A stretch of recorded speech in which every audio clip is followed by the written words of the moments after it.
What's up, guys? My name's Chris, and welcome back to another episode of Popsicles. Let's get into it. Albuquerque 71 Popsicle. You're 71 Popsicle, go ahead. And there was anybody in front above us that passed us like 30 seconds ago. You're 71 Popsicle, negative. Okay. Something. The UFO.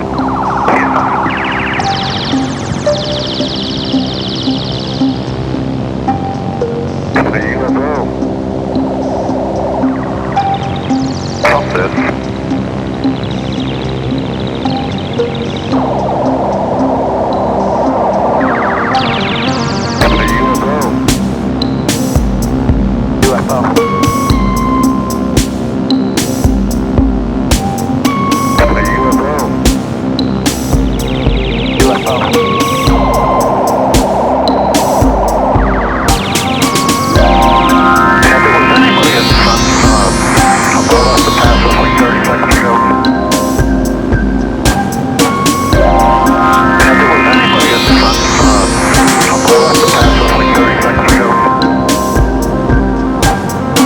American 1095 affirmative. We had an aircraft in front of you, 37, that reported something passed over him, and we didn't have any targets, so just let me know if you see anything pass over you.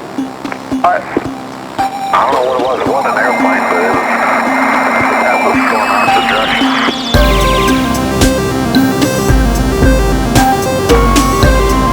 UFO.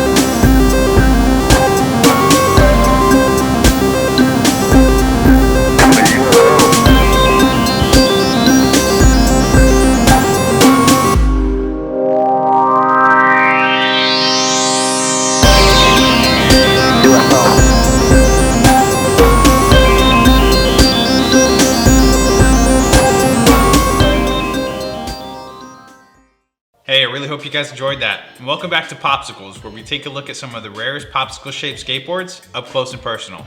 So today we have a little bit of an exception to the popsicle-shaped criteria of this podcast. So for that reason, let's call today's episode a Big Stick edition.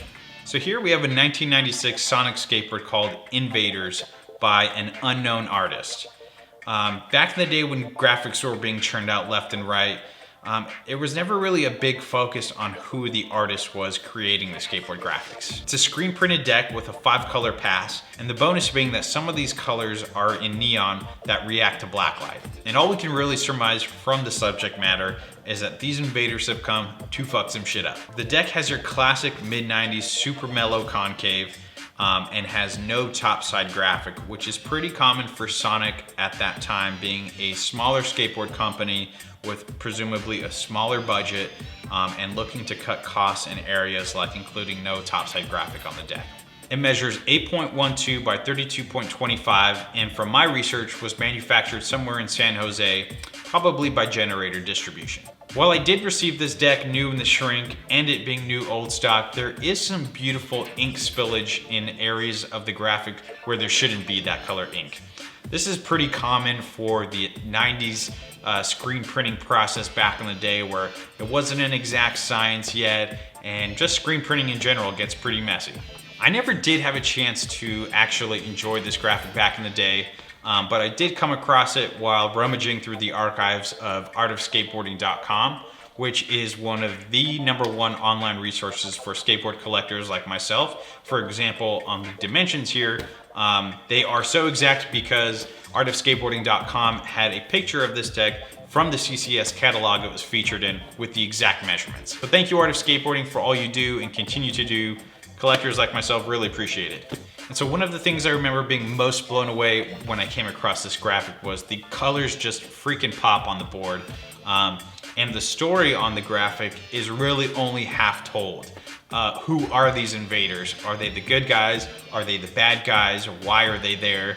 I love that this graphic leaves it open to interpretation. The other half of this graphic is totally up to your imagination, which is one of the coolest parts about certain skateboard graphics, I think.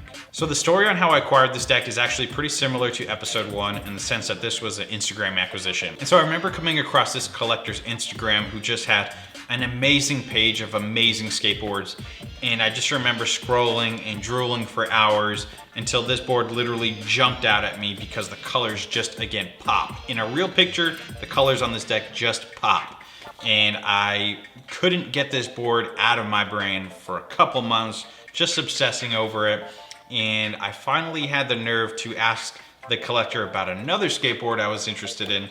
And while we were done wrapping up that deal, he asked me, is there any other decks you're interested in? And I said, of course. And we ended up working out a deal for this one as well.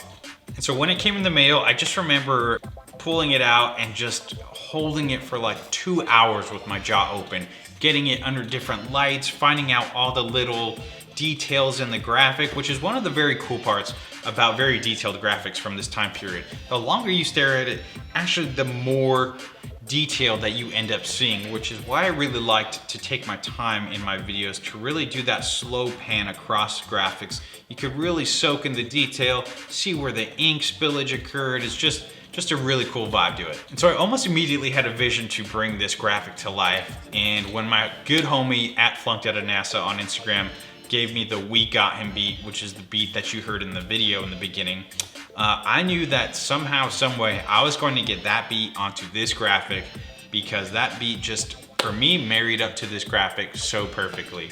So thank you at @NASA for another fucking amazing beat, and be sure to check him out, guys. He's got some amazing stuff. And so about a year later today, you guys are getting to see my vision that I finally brought to life. And I really hope you guys enjoyed it. I hope you guys enjoyed the other episodes. Be sure to follow me on Instagram, Facebook, and Twitter at Popsickles6. And be sure to click that subscribe button. Thanks, guys.